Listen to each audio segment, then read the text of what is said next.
أعوذ بالله من الشيطان الرجيم بسم الله الرحمن الرحيم السلام عليكم ورحمة الله وبركاته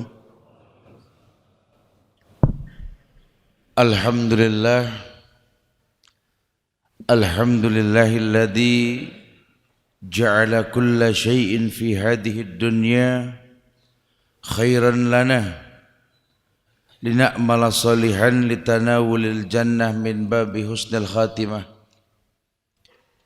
وإن الحمد لله نحمده ونستعينه ونستغفره ونعوذ بالله من شرور أنفسنا ومن سيئات أعمالنا من يهده الله فلا مضل له ومن يضلل فلا هادي له أشهد أن لا إله إلا الله وحده لا شريك له وأشهد أن محمدا عبده ورسوله يا أيها الذين آمنوا اتقوا الله حق تقاته ولا تموتن إلا وأنتم مسلمون يا أيها الناس اتقوا ربكم الذي خلقكم من نفس واحدة وخلق منها زوجها وبث منكما رجالا كثيرا والنساء واتقوا الله الذي تساءلون به والأرحام إن الله كان عليكم رقيبا يا أيها الذين آمنوا اتقوا الله وقولوا قولا سديدا يصلح لكم أعمالكم ويغفر لكم ذنوبكم وما يطع الله ورسوله فقد فاز فوزا عظيما أما بعد فإن أحسن الكلام كلام الله وخير الهدى هدى محمد صلى الله عليه وسلم وشر الأمور محدثاتها وكل محدثات بدعة وكل بدعة ضلالة وكل ضلالة في النار Ma'asyiral muslimin wal muslimat, sidang majlis yang semoga Allah muliakan dunia dan akhirat. Walhamdulillah, izin Allah kita dimudahkan untuk berkumpul kembali di Baitul Ma'mur yang semoga Allah muliakan dan selalu Allah muliakan insyaallah. Karena memang begitulah janji Rasulullah sallallahu alaihi wasallam, majtama'a qaumun fi baitin min buyutillah yatluna kitaballah wa yatadarrasuna ma bainahum illa nazalat alaihimus sakinah wa ghasyiyatuhumur rahmah wa khufathumul malaikah.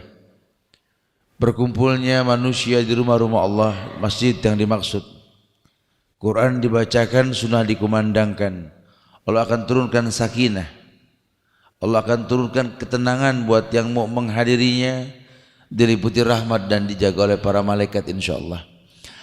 Jamaah yang Allah muliakan, The One and Only, judul yang panitia buatkan ini betul-betul merupakan sebuah bab yang menasihati kita untuk menjadikan Allah sebagai zat yang diibadahi dengan benar. Kita tidak butuh lain, kita enggak butuh yang lain kecuali Allah. La ilaha illallah. Tidak ada ilah yang berhak diibadahi dengan benar kecuali Allah. Dan ini merupakan pokok dari semua aktivitas yang kita lakukan. Karena Islam, agama yang menginginkan manusia yang beragama Islam paham bahwa sesungguhnya di dalam Islam itu ada syariat yang Allah turunkan pada setiap nabi dan rasul dengan cara beribadah masing-masing. Tetapi secara umum memang para nabi dan rasul agamanya Islam. Al-anbiya dinuhum wahid wa ummuhum sattah. Para nabi, para rasul agamanya satu, Islam. Mutlak, tidak berbeda. Tapi ayat mengatakan walikulin ja'alna sir'atan wa minhajan.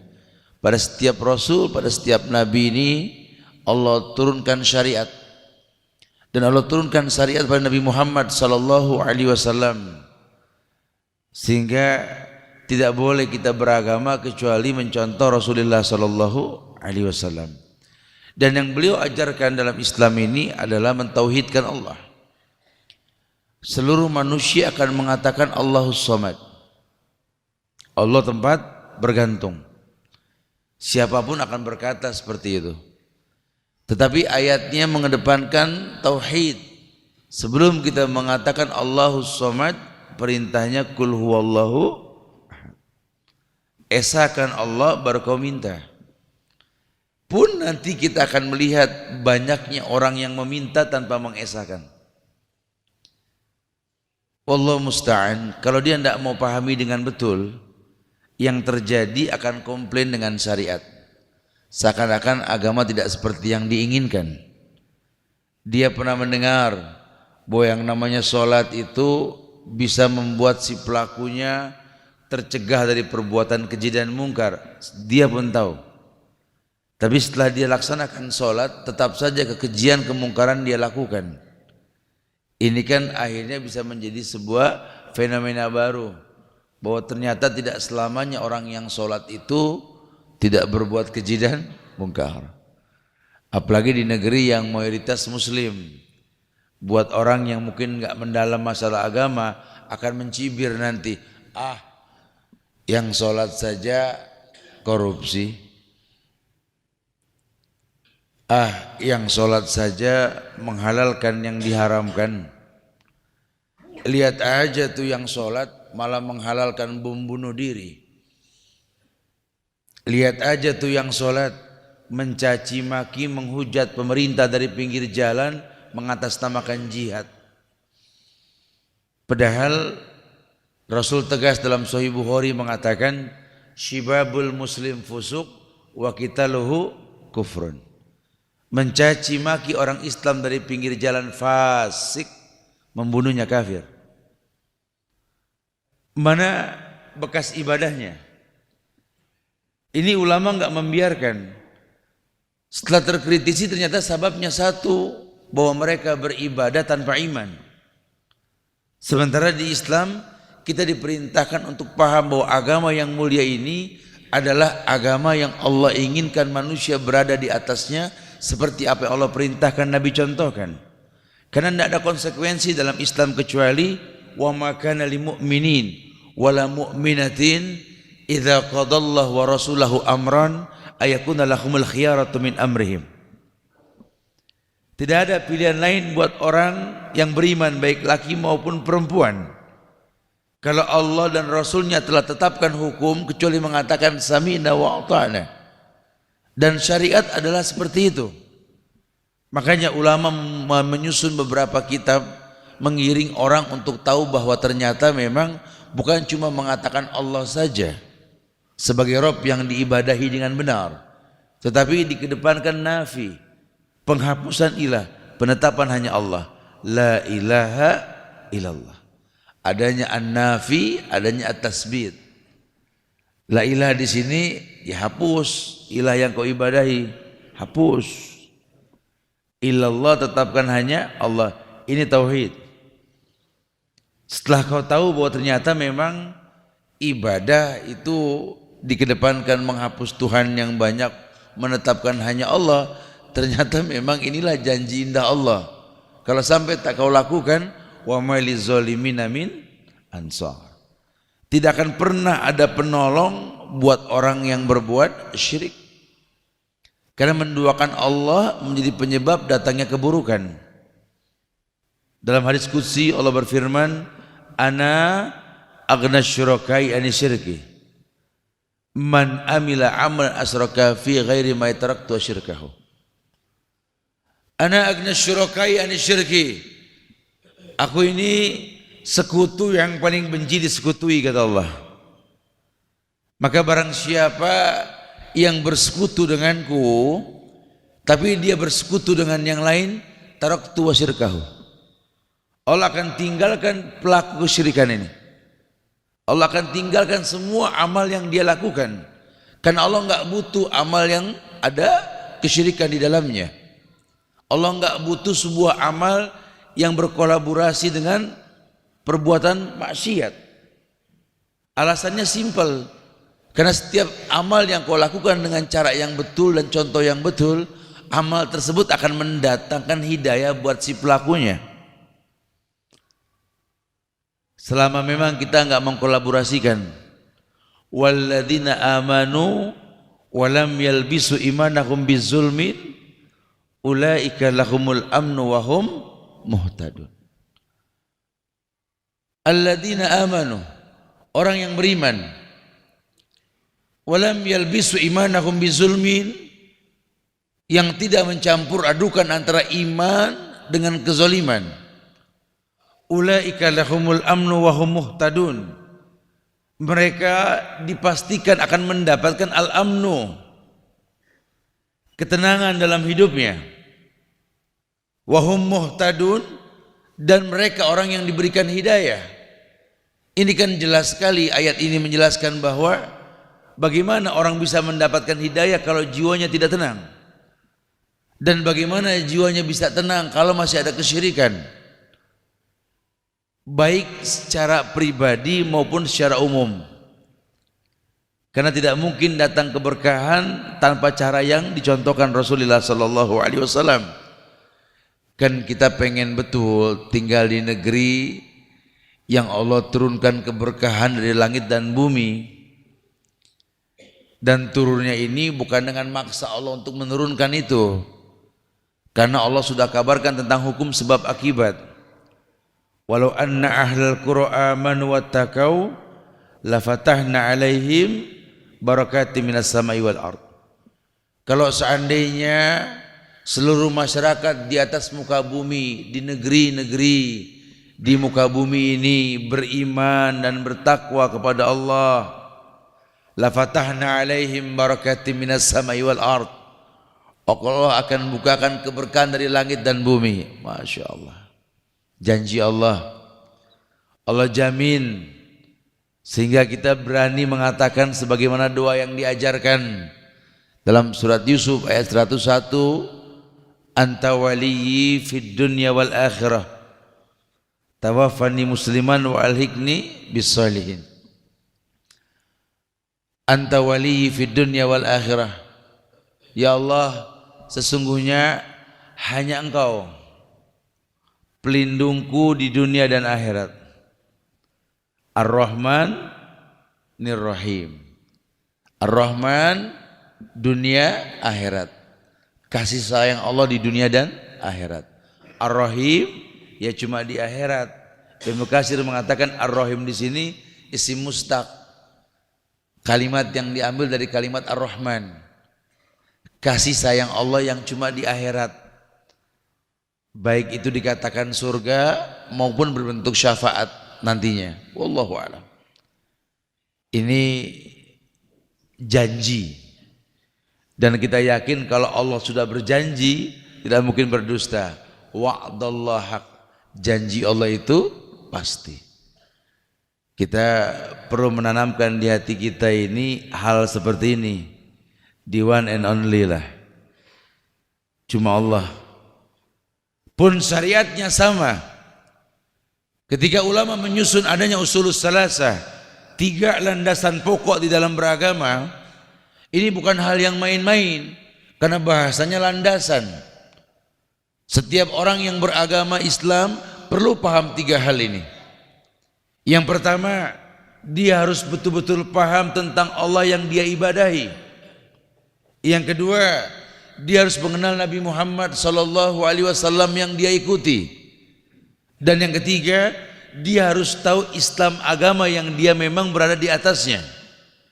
Tanpa 3 ini, ibadah yang kau lakukan cuma kira-kira gitu loh.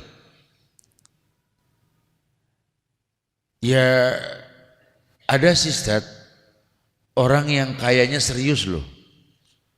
Waktu dia beribadah, dia menangis karena imam membaca ayat.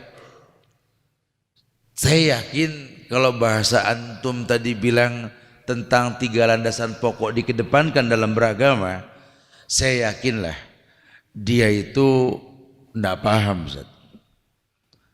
Karena baru hitungan bulan dia masuk Islam. Tapi kok dia bisa menangis karena imam membaca ayat yang betul-betul membuat orang yang mendengar dan paham itu menangis. Oh, Masya Allah. Oh, kalau bicara menangis ini bahasanya luas. Menangis itu sama seperti tertawa. Ini penyakit yang bisa menular juga gitu loh. Seperti penyakit menular, saya tidak katakan itu penyakit. Karena banyak orang juga yang menangis ikut-ikutan menangis, tertawa pun ikut-ikutan tertawa gitu loh. Tapi memang pasti ada efek lah. Kalau dia paham sesuatu yang lucu, dia akan tersenyum dan tertawa. Nabi pun tertawa, sahabat pun tertawa. Asal selama tertawa itu bukan karena sabab mencemooh agama atau mungkin karena sesuatu yang gak layak diketawain. Karena banyak orang sekarang ini kadang-kadang ketawa geli nonton acara-acara yang dibuat, ya, sebentar berdialog, canda tawa, kebohongan yang dilontarkan. Kita ketawa, ini nggak boleh, beda. Tapi kalau seandainya memang layak untuk tersenyum ya silakan saja. Ya nggak mungkin lah hal yang lucu kita cemberut, yang nggak pas gitu. Atau mungkin sebaliknya menangis pun sama. Ini orang menangis loh Ustaz. Kalau bicara paham sih wallahu alam, tapi dia menangis loh Ustaz. Entarlah urusannya selesai sholat kita tanyalah. Karena yang menangis banyak betul ini. Antum, kenapa antum menangis? Apa antum enggak mendengar tadi imam baca? Masya Allah. Itu ayat menggetarkan jiwa saya. Mengecilkan diri ini di hadapan Allah. Ayat-ayat itu betul-betul membuat mata ini enggak bisa menahan jatuhnya air. Subhanallah. Ayat menggetarkan jiwa. Ini wajar ini. Makanya saya enggak kuatlah saya menangis. Nah kalau antum sendiri yang lain ini nih, kenapa menangis? Ya saya menangis karena saya enggak paham gitu loh. Ya kan berarti lain cerita ya. Saya mau batal yang enggak enak karena saya enggak pernah mengerti di mana ini ayat berhenti gitu loh. Nah, ini ada bukan tidak. Nah itu enggak bisa disalahkan, tapi kenyataan memang seperti itu. Ya bukan itu bahasanya, bukan. Karena bukan masalah senyum atau menangis, bukan. Tetapi bagaimana orang mengerti bahwa ibadah yang kau lakukan ini ada efek buat yang melakukannya gitu loh. Bagaimana kau bisa merasakan bahwa sholat ini tanha anil faksa wal mungkar kalau kau tak bisa mendapatkan kehusuan di dalamnya? Kok tidak bisa husu? Ternyata memang dia tidak bisa husu karena sabab yang jelas. Dia beribadah tidak kenal siapa yang dia ibadahi. Boleh disurvei lah, 100 orang yang sholat nyaris 90%-nya tidak hafal nama Allah. Survei dah. Sehingga ini kalau dibiarkan orang akan merasakan efek ibadah menurut pendapat masing-masing. Lihat, terjadi bukan tidak. Dia sholat tapi dia bermusuhan sama muslim. Dia sholat tetapi tidak afsus salam bainana wa bainakum. Dia sholat tapi sama orang tuanya ribut. Kalau sepintas kita lihat dari cara dia sholat mah husu. Bahkan saya yakin sekali tiap gerakan itu berlandaskan dalil loh. Karena memang dia belajar tentang sifat sholat Rasul. Dalam satu rakaat itu disaksikan 625 hadis yang sahih. Masya Allah. Lihat gerakan tangannya. Allahu Akbar. Kayak yang betul loh Ustaz. Tapi sama orang tuanya ribut Ustaz. Allahu Akbar.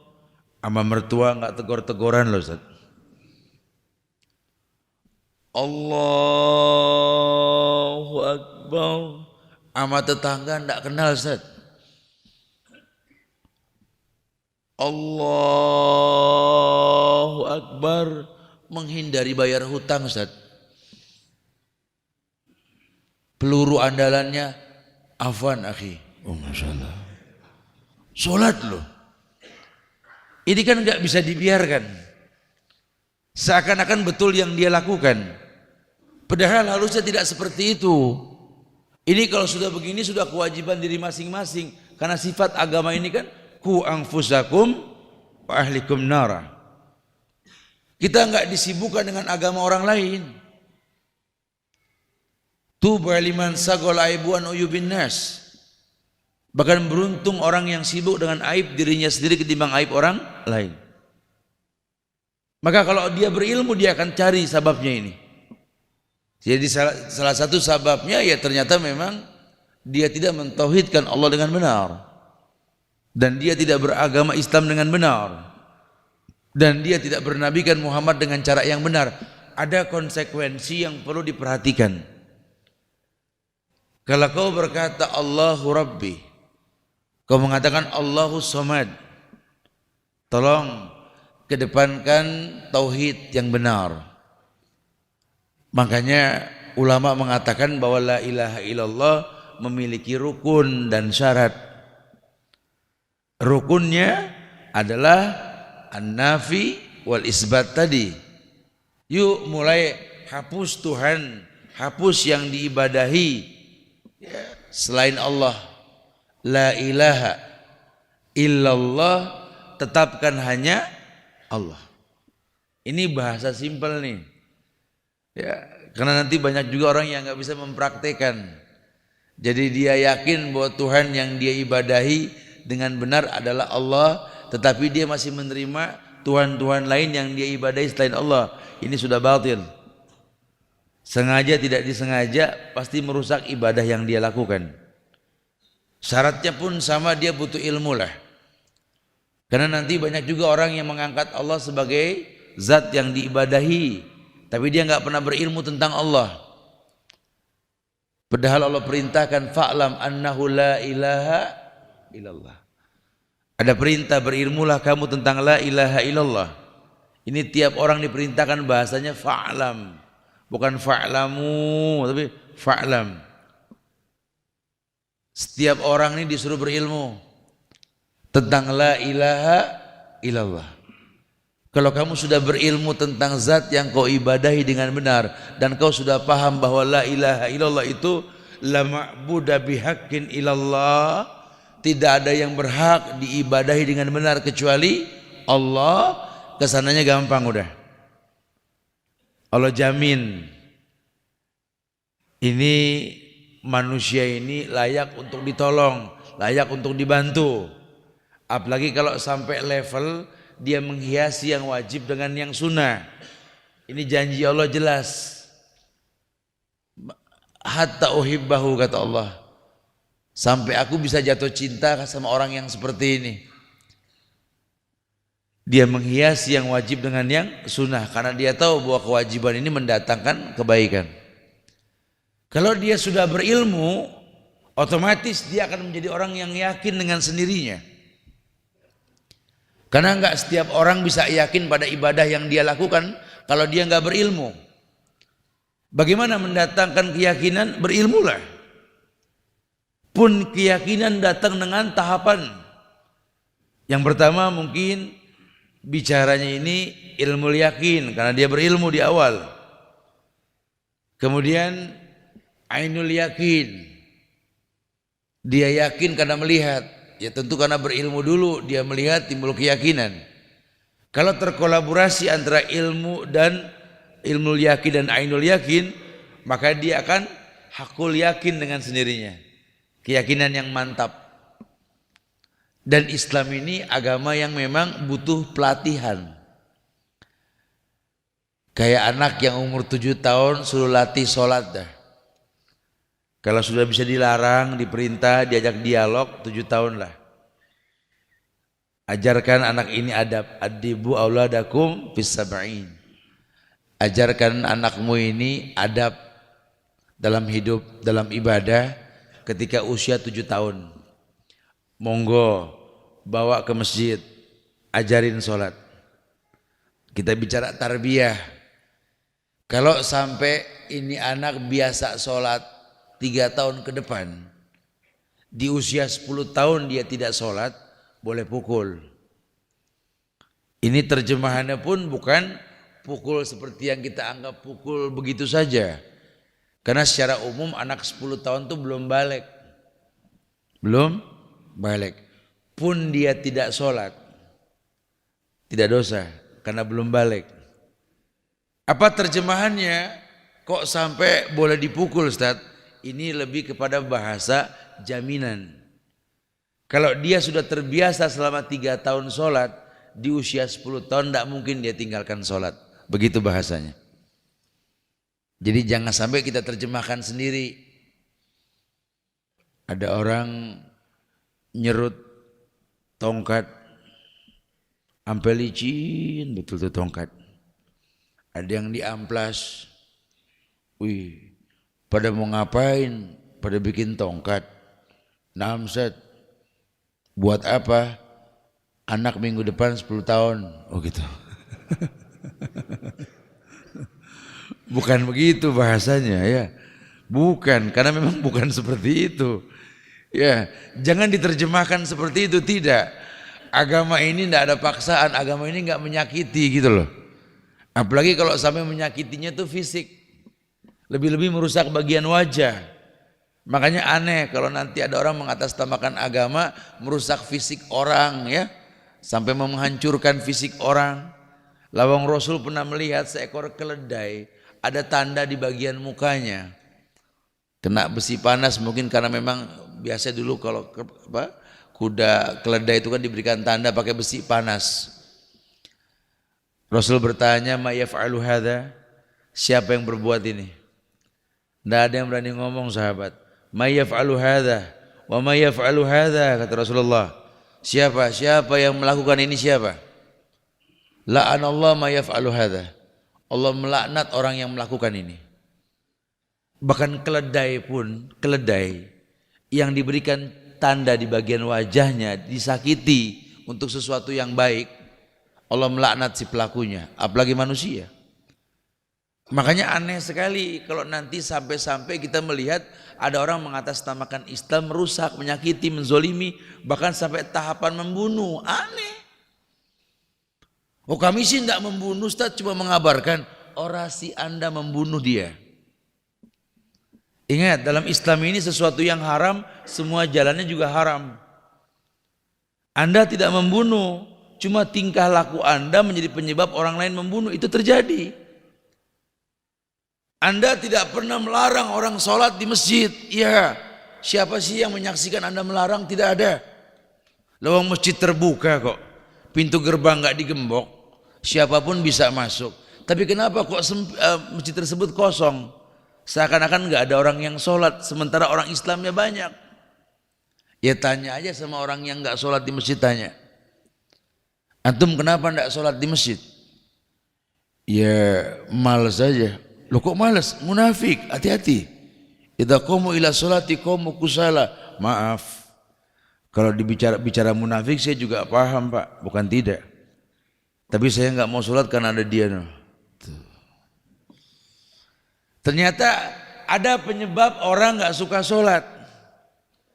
Ini yang kita jujur ya, banyak yang nggak paham dalam masalah ini. Kenapa zaman Rasul kok masjid ini makmur, penuh dengan orang yang sholat, bahkan sampai terceloteh dalam lisan Rasul, kan kubakar rumah orang yang tak berjamaah di masjid.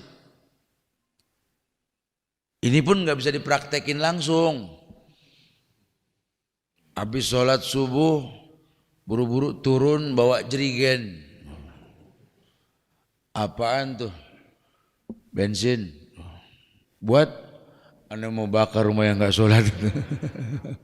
Bukan begitu bahasanya ya. Itu hadis turun di akhir hayat Rasulullah Sallallahu Alaihi Wasallam. Kita suka lupa hadis lain yang mengatakan ju'ilal ardo li ummati masjidan. Dijadikan bumi ini untuk umatku masjid. Kalau bicara di masjid ya afdal. Afdalu salatul mari fi baiti ilal maktubah. Sebaik-baik salat seseorang di rumah kecuali yang wajib di masjid. Berarti derajatnya di atas afdal. Cuma ulama nggak ada yang memerintahkan orang mengulang sholat. Kalau sudah sholat di mana saja, betul? Ini kalau di negeri-negeri Islam sudah jadi sebuah tradisi. Dimanapun mereka mendengar azan, kalau ada masjid, masjid yang utama. Tapi kalau tidak ada masjid, mereka nggak sibuk bikin bangunan dengan nama surau, dengan nama musola, dengan nama macam-macam langgar dan lain-lain ya. Mereka gelar sejadah dimanapun dia sholat. Dahsyat. Kita boleh budayakan nih. Anak-anak muda jangan alasan gara-gara main basket atau futsal atau mungkin bermain sebuah permainan, azan berkumandang tidak sholat, alasannya masjid jauh, nggak ada. Di tempat di mana kau berada kau dengar sholat, jadikan tempat tersebut masjid. Itu boleh dibiasakan. Tapi kalau ada masjid lebih utama, maka demi Allah merugilah orang yang tidak sholat di masjid. Loh kok bisa sampai sejauh itu Ustaz? Dia berilmu. Dia orang yang tahu betul-betul bahwa beginilah cara beragama. Karena Rasul mencontohkan dengan bahasa yang mudah. Beliau membuat orang tertarik dengan masjid. Seluruh ibadah bisa dikumpulkan di masjid. Dari mulai yang namanya sholat, bermusyawarah, bersedekah, dan lain sebagainya yang berkaitan dengan ibadah, masjid boleh menjadi wadah. Tapi belum lama kemarin terjadi di beberapa masjid yang ada di negeri kita ini, berubah fungsinya masjid menjadi kandang binatang, betul? Tiap Idul Adha masjid berubah fungsi menjadi kandang sapi, kandang kambing, domba dan sejenisnya. Sangat disayangkan sekali mengatasnamakan agama tapi merusak agama. Dia lupa salah satu dakwah Rasulullah SAW ketika Futuh Mekah itu menghancurkan dan memindahkan berhala-berhala yang dulu diibadahi di seputar Ka'bah dan orang menyembelih di seputar Ka'bah. Kemudian dipindahkan, kalau sekarang dekat Jabal Kurban dekat Gua Hiro sebelah sananya itu ya. Tidak ada lagi orang berkurban di seputar Masjidil Haram. Nah, belakangan ini orang nggak sampai ke sana berpikirnya, sehingga kadang-kadang terdengar di telinga ini perkataan orang-orang non Muslim. Mereka seakan-akan bangga ada non Muslim yang beragama dengan cara bernyanyi, tapi setiap hari raya mereka tidak pernah ada konser musik di dalamnya gitu loh. Sehingga tidak ada kotor-kotor di tempat ibadah mereka. Ini segelintir orang-orang Buddha, Tionghoa dan lain sebagainya ya. Mereka membuat ritual pesta kembang api ketika acara-acara kegiatan ibadah mereka. Tapi tidak pernah bekas kembang api tersebut merusak tempat ibadah mereka. Tapi lihat Muslim dengan nyamannya mengotori masjid tersebut. Padahal membagikan daging korban di masjid boleh, itu ibadah sedekah. Tapi kalau miara binatang di masjid, ini yang tidak ada dalam Islam. Ini kalau nggak diperhatikan dengan cara yang betul, tak terasa kita merusak agama kita dengan sendirinya. Itu belum lagi kita bicara bahwa ibadah tersebut dia dengar selevel dengan yang namanya sholat. Allah perintahkan fasolli li rabbika wanhar. Sholatlah kamu untuk Rabb kamu, hanya untuk Allah, menyembelihlah kamu. Berarti syarat orang yang menyembelih ketika Idul Adha ya sholat. Bagaimana orang yang enggak sholat Ustaz? Ya ulama katakan batal penyembelihannya. Tapi nyaman sekali kemarin orang ketika Idul Adha menitipkan sembelihan sama orang yang dia enggak tahu agamanya. Bermodalkan melihat baliho dan spanduk main transfer saja. Ketika ditanya siapa yang nyembelih nanti? Wallahu alam gitulah. Wallahu alam itu Ustaz apa siapa? Ya wallahu alam gitu ya. Dia tidak tahu siapa yang menyembelih. Sementara ayat tegas mengatakan fasolli li rabbika wanhar. Salatlah kamu untuk Rabb yang menciptakan kamu, menyembelihlah kamu.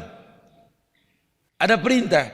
Kalau memang kamu tidak sanggup menyembelih, tolong wakilkan sama orang yang kamu tahu agamanya. Karena ayat ini menegaskan tidak ada sembelihan pada Idul Adha kecuali orang tersebut muslim dan dia sholat. Karena di luar itu nanti ada khilaf. Ada ayat yang mengatakan wa ta'mu ahlul kitab hillun lakum. Sembelihan ahlul kitab halal. Ada khilaf ya, kita tidak membahas di sini. Secara umum ayat mengatakan sembelihan ahlul kitab halal. Tapi maaf, itu untuk konsumsi. Seperti dagingnya pun akan berbeda nanti.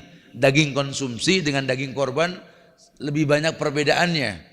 Di mana letak perbedaannya? Usia. Kalau dia berilmu, dia akan perhatikan sampai ke sana. Kenapa? Karena konsekuensinya ibadahnya bisa rusak.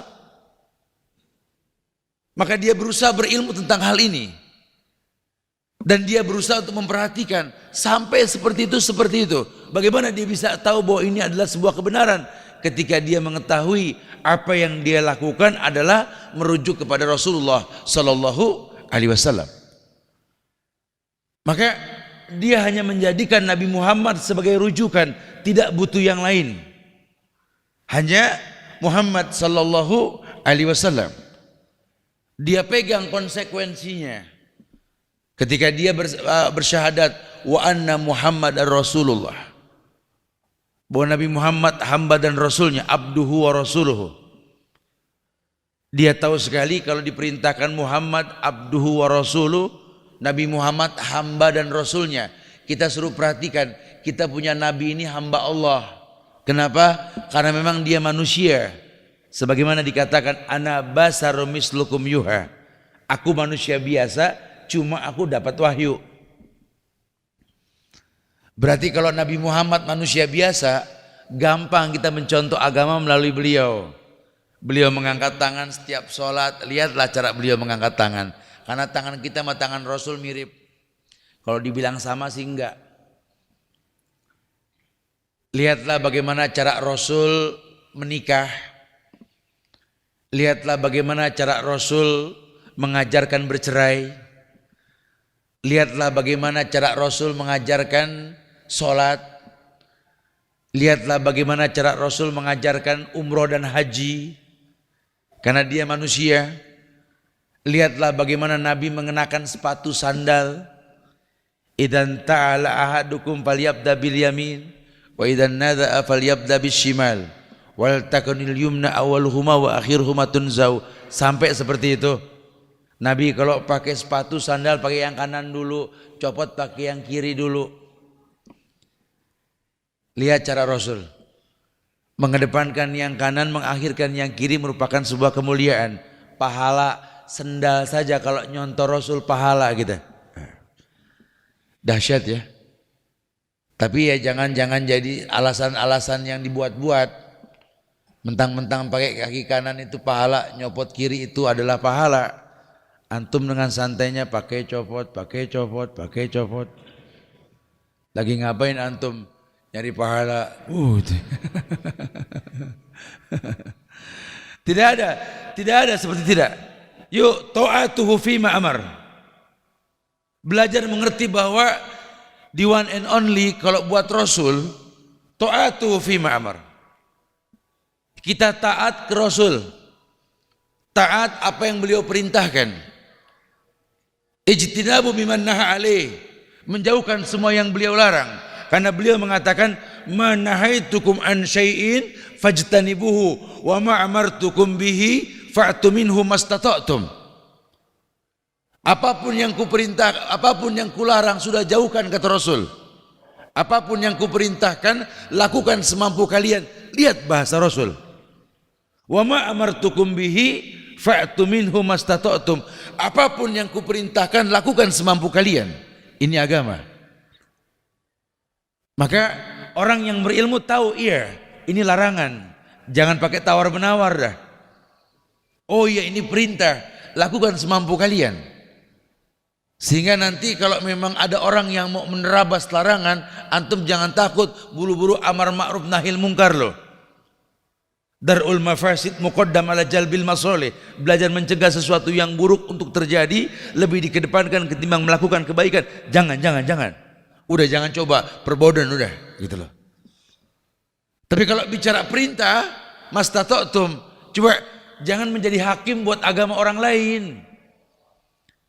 Karena kesempurnaan dengan waktu dan ilmu, bukan dengan ucapan kita. Ini banyak orang yang nggak sabar.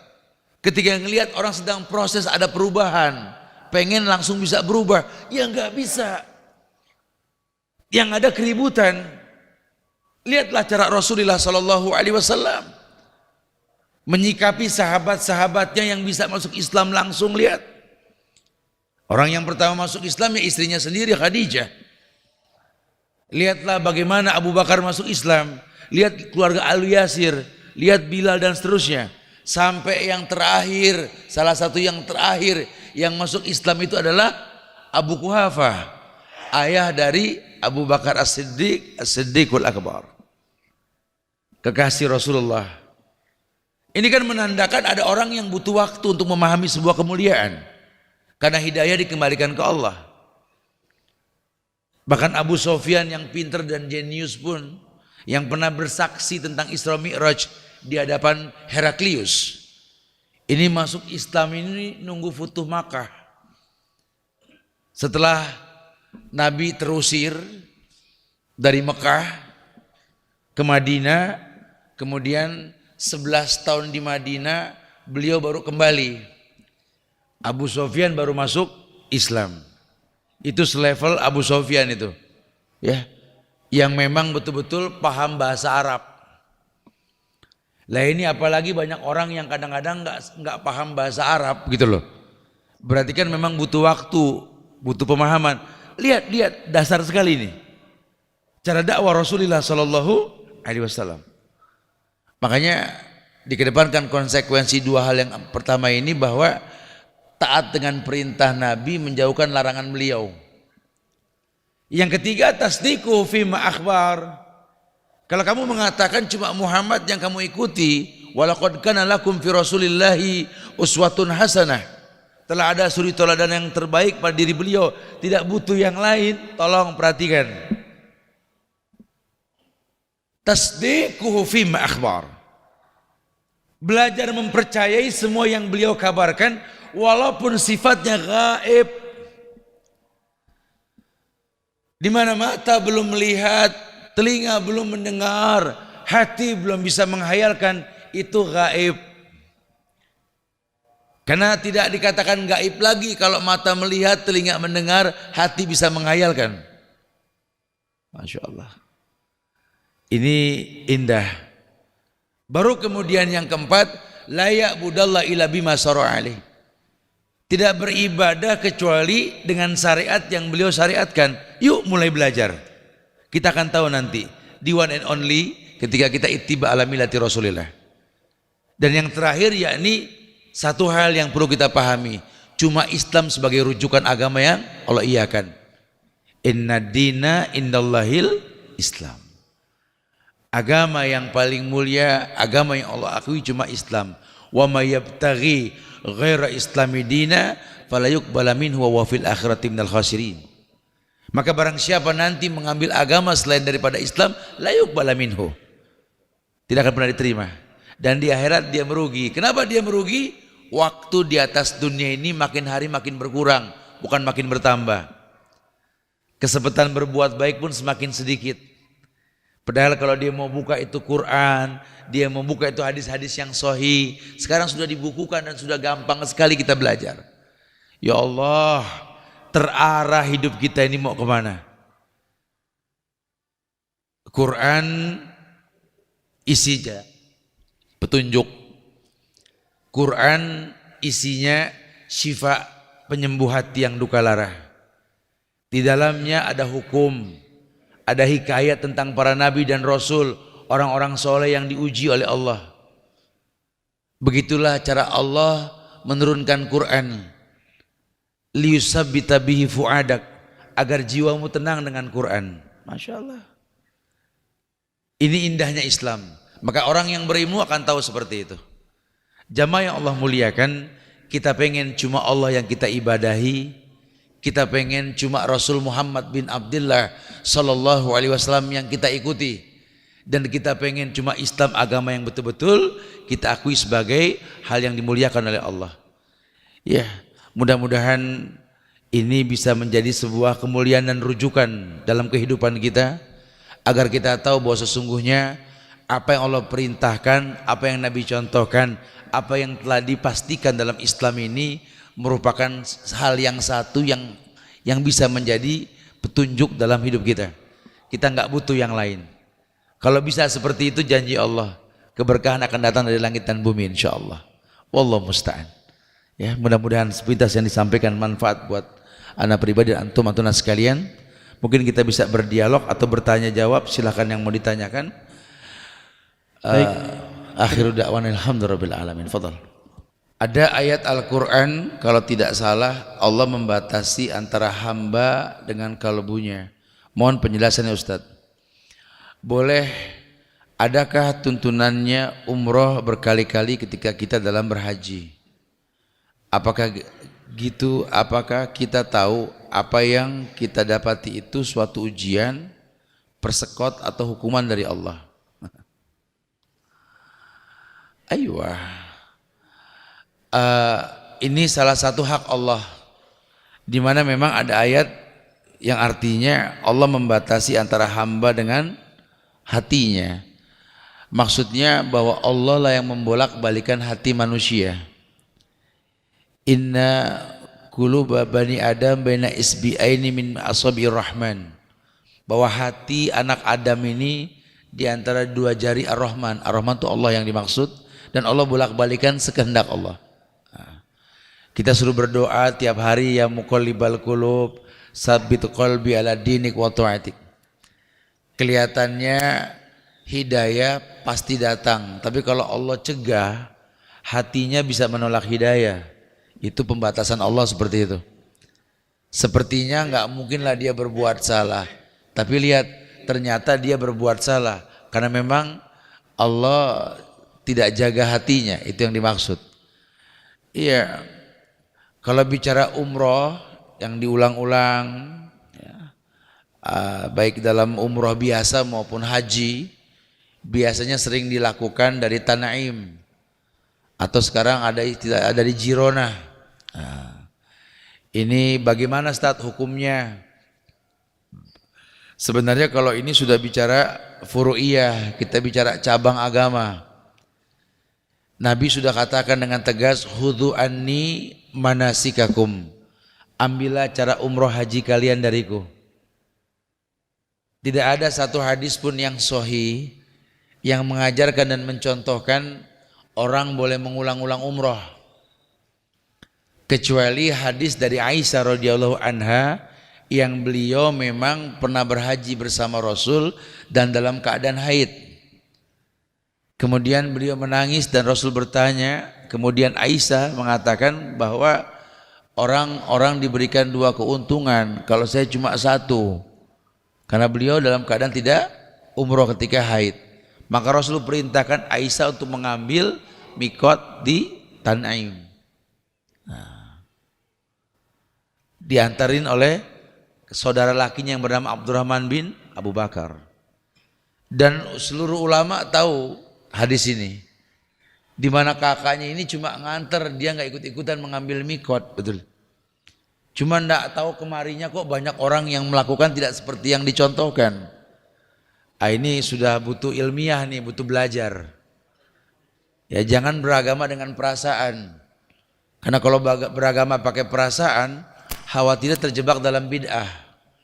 Bid'ah itu sesuatu yang baru dalam agama. Contoh yang dikatakan bid'ah ini ketika syariat sholat subuh yang dicontohkan 2 rakaat. Si fulan bertanya, "Sholaita ya akhi sholat al-fajr?" Sudah sholat subuh? Sudah, alhamdulillah. Berapa rakaat antum? Ya kayak biasalah, rakaatain 2. Oh kalau ana sih 4. Masalah. Loh kok 4? 2 aja boleh, apalagi 4. Oh nggak bisa begitu bahasanya. Antum tadi tawaf. Ya alhamdulillah. Setiap mau sholat tawaf lah. Ana tegakkan sunnah lah. Karena tawaf itu merupakan tahiyatul masjidil haram. Oh Masya Allah, Alhamdulillah. Berapa kali antum tawaf? Ya 7 lah. Emang contohnya 7? Oh kalau ana sih 13. Oh Masya Allah. Sekalian lari pagi atau apalah bahasanya. Sayang agama bukan itu ya. Perempuan tuh pakai kerudung. Buka ada An-Nur, Al-Ahzab ayat 59, An-Nur ayat 31 buka. Kalau bicara kerudung, bicara jilbab, bicara dah. Udah jangan diributin masalah jilbab, masalah kerudung. Di Quran udah ada. Lihat tuh jilbab. Liudnina min jalabibihinna. Hendaklah dia menjulurkan jilbabnya dari atas kepala hingga ke bawah. Yang namanya jilbab itu semua kain yang menutupi dirinya perempuan dari pala sampai ke bawah. Itu jilbab. Dulu ketika turun ini ayat dikatakan oleh Ummu Salamah dan lainnya bahwa perempuan-perempuan zaman Rasul hordeng pun ditarik buat nutupin badan mereka. Karena perempuan itu aurat. Nabi menguatkan lan yaslu ayra minha ila hadza wa hadza. Tidak boleh tampak kecuali muka dan telapak tangan. Masya Allah. Bagaimana hukum cadar? Mustahab, bukan wajib. Sehingga kalau antum pakai afdal. Baik. Ya. Subhanallah. Ini dalil. Bagaimana bicara kerudung? Oh, kalau kerudung Allah yang bilang, wal yadribna bihumurihinna ala juyubihinna. Hendaklah kerudung ini menutup bagian juyub. Jamak dari jaib. Jaibun, jaibani, juyub artinya kantung. Lah kantung kadang di atas, kadang di bawah. Maka yang dimaksud hendaklah kerudung itu menutup bagian dada. Tuh, selesai sudah. Tapi yang terjadi kan tidak begitu. Dibuatlah kelompok-kelompok hijaber, betul? Bisa kita lihat di masyarakat sekarang. Itu kerudung bukan lagi menolak pandangan tapi memancing pandangan, betul? Dikeluarkan produk kerudung gantung diri, kecekek. Jilbab model robek di pundak. Atau mungkin model gaya ngimbuh nangka, macam-macam ya. Dibikin motif macam-macam sehingga sadar nggak sadar kau gunakan kerudung semboyan look at me gitu loh. Ini kan bahaya sekali. Ya. Kenapa? Karena kita enggak menjadikan hanya Quran sebagai rujukan. Tersesat kita kalau sudah begitu. Ya wa iyadu billah wa na'udzubillah. Maka enggak diperbolehkan ya. Jadi yuk kita belajar. Bukan cuma sekedar berdebat dan jauhkanlah perdebatan. Belajarlah. Saya pengen umrohnya Rasul gimana sih? Karena Nabi sudah mengiklankan kan. Khudhu anni mana sikakum. Selesai. Sallu kama ra'aitumuni usolli. Salatlah kalian seperti kalian melihat aku salat. Masya Allah sudah mudah sekali bahasanya. Apakah kita tahu Ustaz, apa yang kita dapati itu suatu ujian, persekot, hukuman dari Allah? Iya, yang namanya ujian itu adalah kehidupan, fitnah. Mungkin yang dia maksud di sini ini ujian atau ini azab, kali begitu ya. Karena banyak orang ini suka salah sangka mana ujian, mana azab. Saya sempat sampaikan di masjid mana kemarin itu ya. Ada orang yang saya tahu dia sholat juga enggak. Ibadah boro-boro dah, kalaupun dia lakukan bolong-bolong. Ngaji ya, kalau lagi mood gitu ya. Sama orang tua enggak akur, bertetangga susah. Dilalah satu waktu dia merasakan sakit. Banyak masalah dalam hidupnya. Dia datang ke ustadz dengan modal muka termenung, menunduk, nunggu ditegor. Ya kan kalau ustadz negor deh, ahlan wa sahlan, negor pertama kan pahala. Assalamualaikum akhi. Waalaikumsalam Ustaz. Antum kenapa? Lagi diuji Ustaz. Oh, Masya Allah. Siapa yang uji antum? Ya Allah lah Ustaz. Kenapa? Masalah di rumah tangga Ustaz nggak beres-beres. Kata si Ustaz, antum tuh suka kegeeran. Lo kok GR Ustaz? Siapa bilang antum diuji? Ya ana barusan Ustaz. Antum tahu gak kalau yang namanya ujian itu merupakan bukti kemuliaan Allah kepada hambanya. Innallaha idza ahabba qauman ibtalahum. Allah kalau cinta sama satu kaum Allah uji. Ini Anda sholat kan semaunya, betul. Ibadah terserah tergantung mood. Sama orang tua nggak akur, tetangga nggak kenal. Ujian, azab, enak aja. Ini orang GR ya, sekolah enggak mau ujian, ini nggak bisa. Ya jadi hampir mirip sama ibu-ibu datang ke ustadz minta tolong doain anaknya biar bisa jawab ujian. Tapi susah disuruh belajar. Kan ini ustadz di posisi yang susah. Doain Ustadz supaya anak saya bisa menjawab ujian. Ini UTS sebentar lagi Ustadz. Oh kalau masalah itu Bu, tolong suruh tuh anak belajar. Susah Ustadz. Ya gimana Bu? Ya sudahlah. Mudah-mudahan ibu nggak tahu dia belajar, sudahlah ya sudahlah. Ya tolong ibadahnya dirapiin, sholatnya sama orang tua juga. Itu masalah kedua Ustaz.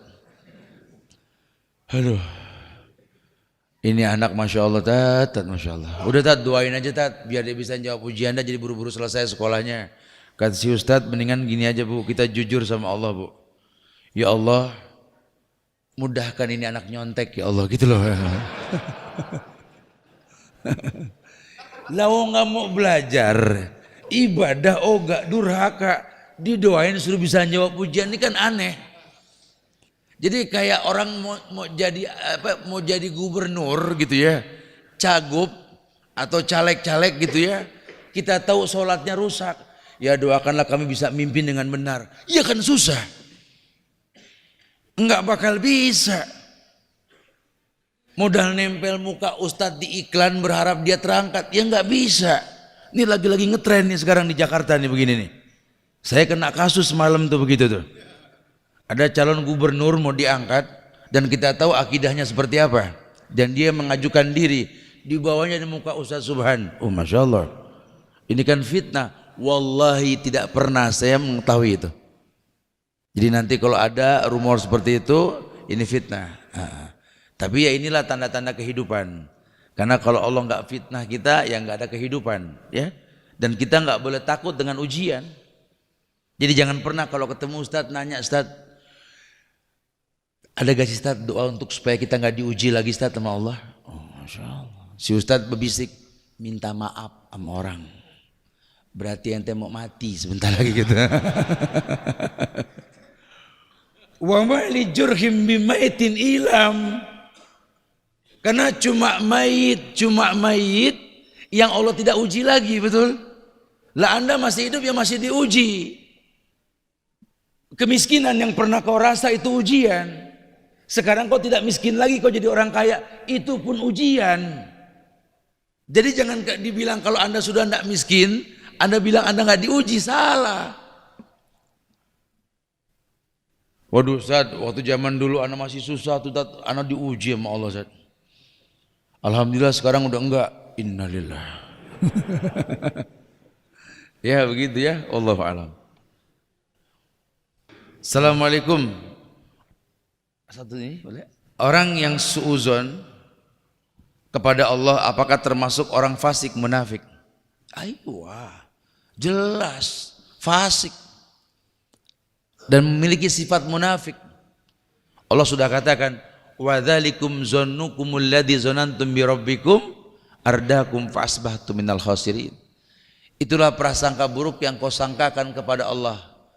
Prasangka burukmu inilah yang akan kau rasakan buruk selamanya. Ya, Anda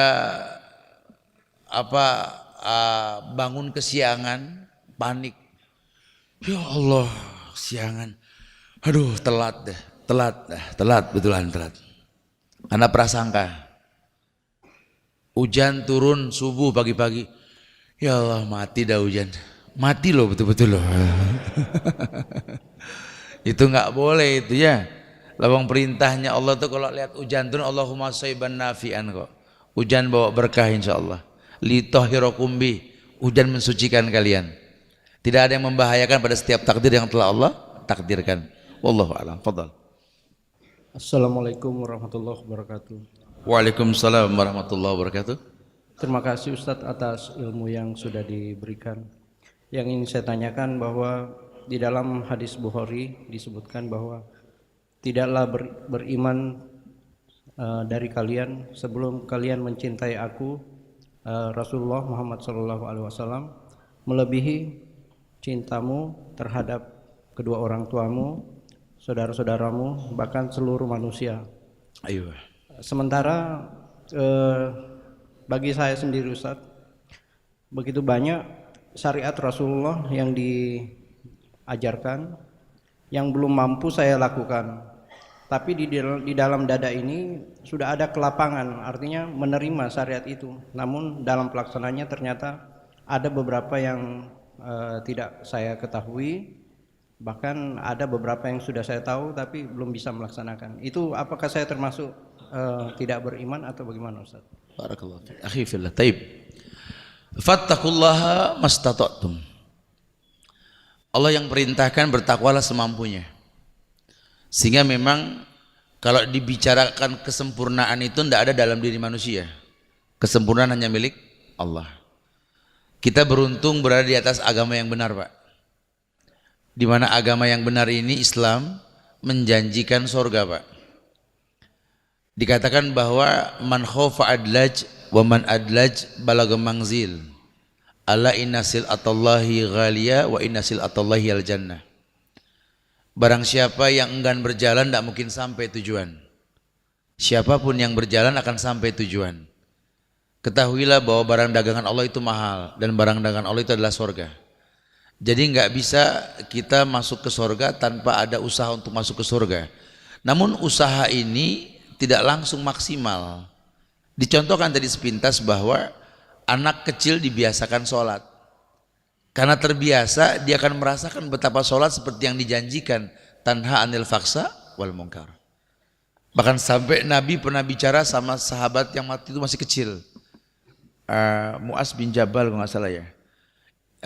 Ketika beliau mengatakan kepada anak kecil tersebut, annal ummata law ijtama'at ala ayaduruka la yaduruka illa bisyai.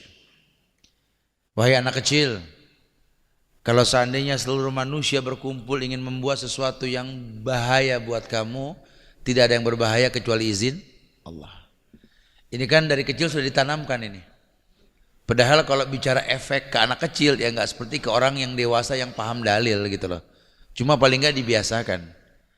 Ya saya sih berhusnuzon dengan antum bertanya seperti ini merupakan sebuah modal kebaikan buat antum. Bahwa salah satu kebaikan orang beragama ketika dia nggak merasa cukup dalam beragama. Seperti arti Allah yang kita ibadahi. Antum pernah lihat kan huruf Allah alif, lam, ha. Itu bahasa Arab bukan bentuk Allah. Karena Allah nggak sama dengan bentuk yang kita pikirkan. Itu bahasa Arab. Yang Ibnu Katsir menerjemahkan maksudnya alif, lam, ha di sini penggabungan dua kalimat. Ilah wawalah. Allah sijil, sinju, wajillu. Yang dibawa sama ababil tuh, tanah yang keras yang dibakar. Sinju, wajillu. Allah ilah wawalah. Ilah yang diibadahi dengan benar. Wawalah tidak ada kata cukup dalam beribadah kepadanya. Sehingga Allah yang dimaksud zat yang kau ibadahi dengan benar dan tidak akan pernah cukup kau beribadah kepadanya. Maka saya berani mengatakan itu alasan yang bagus ketika orang merasa kurang dalam ibadahnya, sehingga dia mulihin, terus dia ulang-ulang ibadahnya sampai dia merasakan betapa indahnya ibadah dengan khaufan wa tama'an gitulah. Tidak dikatakan antum munafik, tidak dikatakan antum salah, selama memang terus ada usaha untuk mendalami agama ini. Semoga Allah muliakan antum insyaallah ya.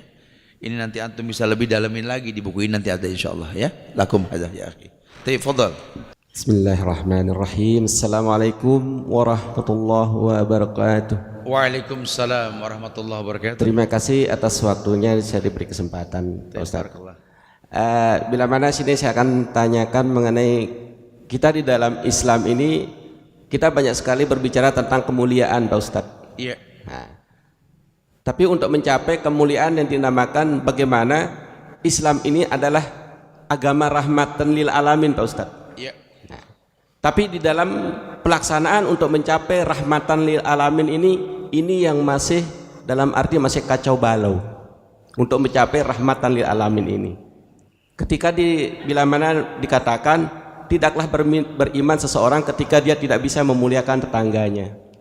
Dan akhirnya yang saya tanyakan ini di tengah isi daripada rahmatan lil alamin ini, di mana letak kemuliaan daripada Islam ini sendiri? Itu aja. Terima kasih atas waktunya. Assalamualaikum warahmatullahi wabarakatuh. Iya. Bicara Islam rahmatan lil alamin ini memang ini bahasan yang kita lakukan dari awal kemarin kita di Bali hingga nanti siang kita akan sampaikan lagi tabligh bahwa Islam rahmatan lil alamin ini sudah merupakan statement Islam itu sendiri gitu loh, yang Allah perintahkan dan Nabi sampaikan, sehingga menjadi ukuran kita bahwa rahmat itu apa sih sebenarnya? Kasih sayang. Bahwa Islam ini merupakan agama yang menjanjikan kasih sayang untuk alam ini. Sehingga selama itu alam tidak akan pernah tidak mungkin Islam tuh nggak diterima gitu harusnya. Ya alam yang dimaksud ya bumi, baik darat, laut maupun udara gitu. Yang Allah katakan huwallazi ja'ala lakumul arda dzalulan famsu fi manakibiha. Allah jadikan bumi ini mudah, maka manfaatkan kemudahan tersebut gitu loh. Makanya aneh sekali kalau seandainya ada orang mendakwakan Islam kok jadi ribut sama orang tua. Ya, orang mendakwakan Islam kok jadi ribut antara orang Islam. Orang mendakwakan Islam kok malah mencaci maki orang Islam lainnya. Udahlah, jangan nimbrung dalam hal ini. Ini sering sekali terjadi kerusakan yang seperti itu. Wallahu musta'an. Ya, wallahu musta'an. Adab dalam dakwah yang memang tidak dipahami. Sementara Rasulullah Shallallahu Alaihi Wasallam ini kan tegas mengatakan bahwa bu'istu li utammima makarimal akhlak. Aku diutus ini untuk menyempurnakan akhlak manusia.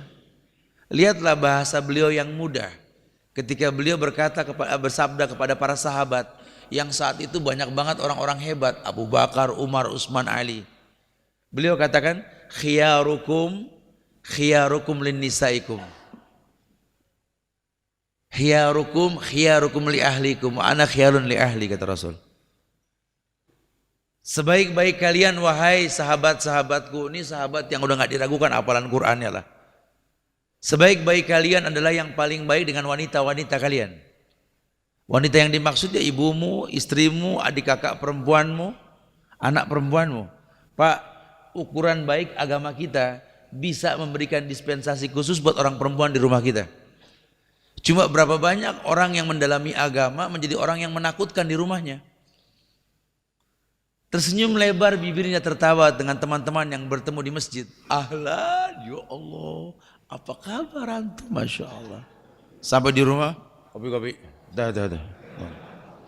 Anak nggak paham dia belajar sama ustadz siapa ini, anak nggak paham gitu loh. Sibuk senyum kepada orang lain. Memberikan hadiah-hadiah yang berharga buat orang lain.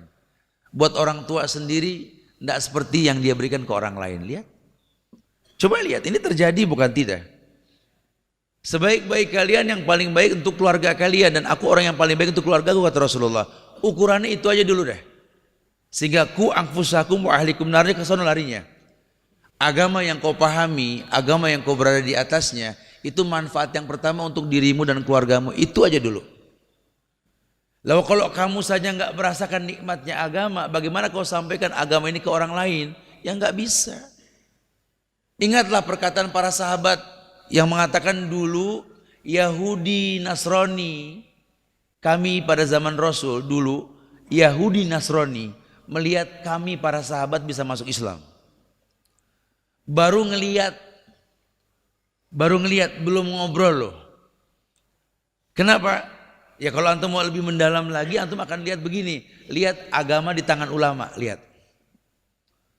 Semoga dimudahkan duduk di majlis ulama tuh di seputar Madinah tuh. Masya Allah. Nabawi gitu ya. Itu kan yang datang berapa mazhab sedunia itu. Tidak pernah terjadi keributan kalau ulama yang menyampaikan, lihat. Seumur-umur adanya Nabawi. Masya Allah. Karena kalau antum mengerti bahasa Arab, memperhatikan yang disampaikan, betapa hikmah yang disampaikan. Bukan cuma orasi, bukan cuma selesai buku disampaikan, bukan.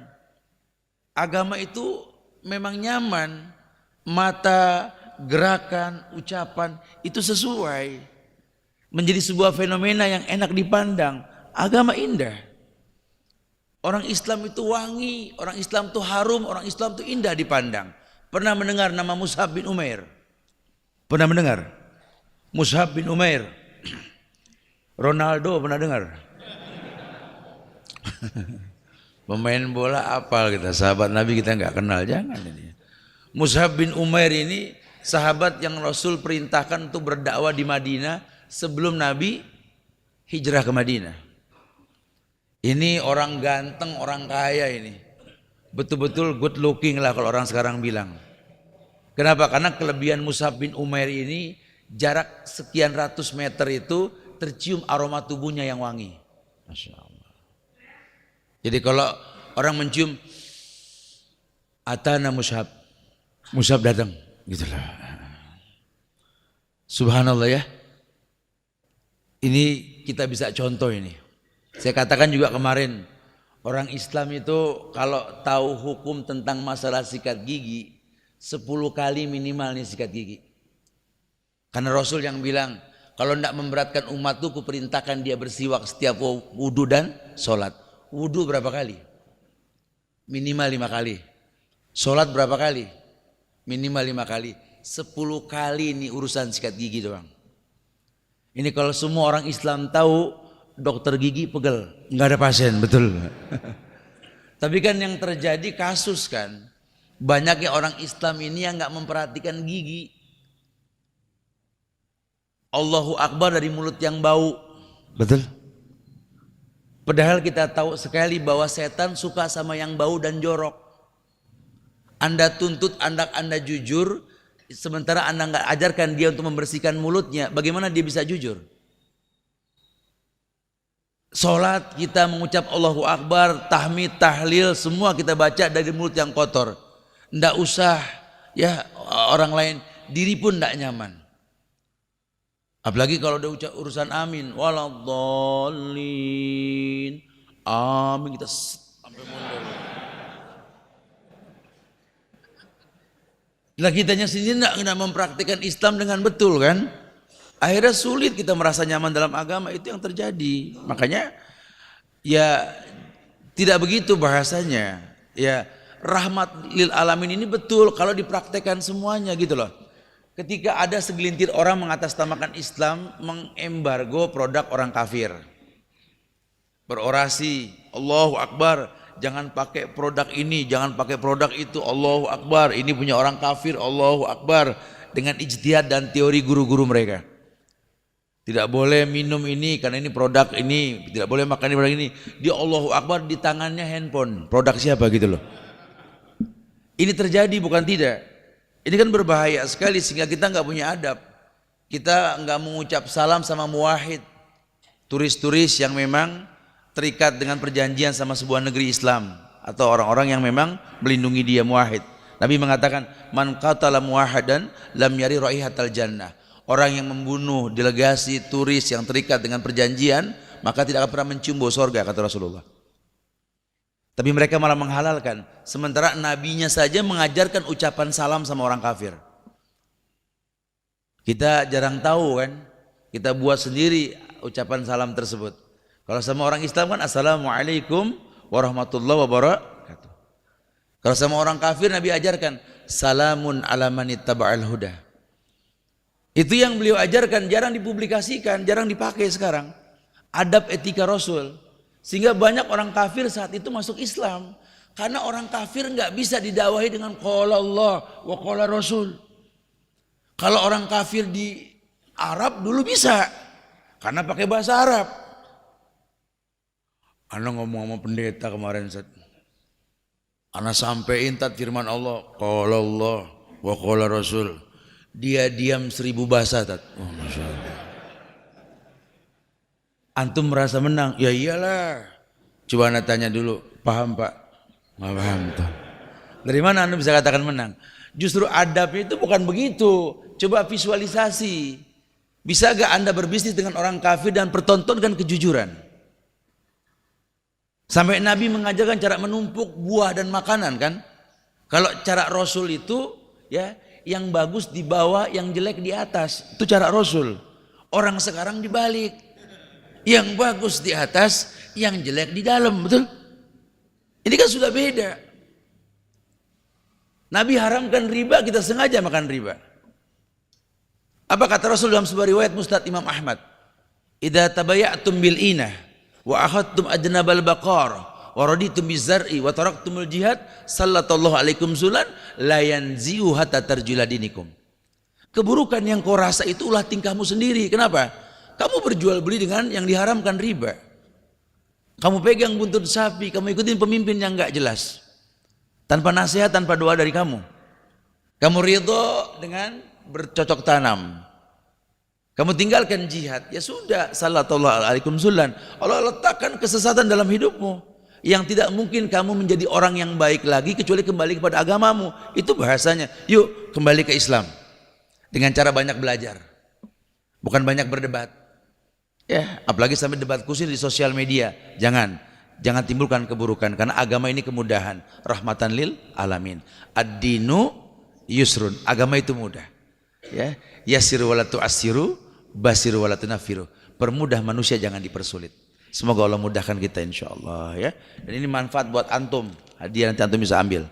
Barakallahu fiik. Nah.